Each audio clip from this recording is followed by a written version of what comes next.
Okay, welcome back. Hopefully you have taken time to map out your daily schedule and you have found times of the day or different things you can do to incorporate your relationship with Jesus in your daily schedule. That's the first rhythm that we need to prioritize. That's the most important rhythm, actually, because it's the rhythm that we spend the most time in. It's our daily schedule. Now let's look at our weekly schedule. But before we do, I want to turn your attention to in your journal. It's a self-care assessment. There are several of those right here, and so I encourage you to take some time just to gauge your current health, how you're taking care of yourself, so that use that as a tool.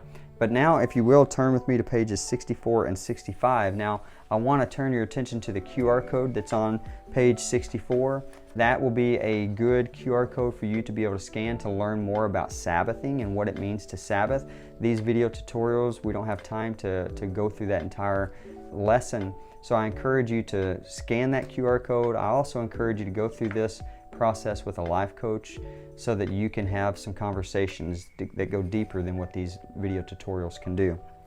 But just like we did the daily schedule in the last video, let's look at the weekly schedule here, and I'm just going to write out a sample of a weekly schedule. So every Monday I'm working and I'm doing family time. Tuesdays I work, and then maybe in the evenings I have guitar lessons or whatever it may be the case for your schedule. On Wednesdays, work and church, right? On Thursdays, work, and then maybe I'm doing a date night every Thursday or whatever it may be. But this is an example. Maybe on Fridays, work and then school events, okay? Saturday maybe is your day off. Sunday, church, volunteer, or family time. So we've written this out. So now you've got your weekly schedule. Now you need to identify 24 hours in this week that you're going to prioritize Sabbathing. Sabbath is nothing more than resting. Now, when Jesus, or when God, in Genesis chapter 1, when He created the world in 6 days, not 7 days, because on the seventh day, He rested. Now, God is God. He didn't need to rest physically or mentally. It wasn't like He was exhausted from all this work and He had to rest. He was setting an example for us, a rhythm of life for us.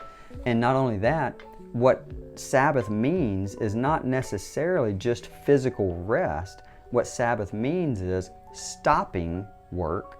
Even if you're not finished, stop work, at least for this amount of time. Stop work and just enjoy the work of your hands. That's all God did. He stopped work not because He was physically tired or needed a break.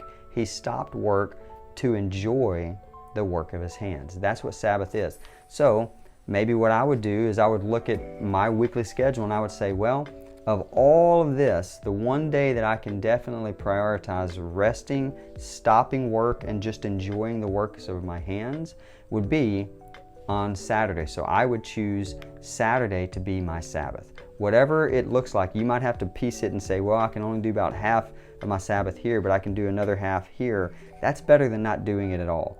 But Sabbath is ultimately this priority of us saying we're going to set a time aside for our relationship with God, for our time with our family, just to rest, yes, but more importantly, to enjoy the work of your hands.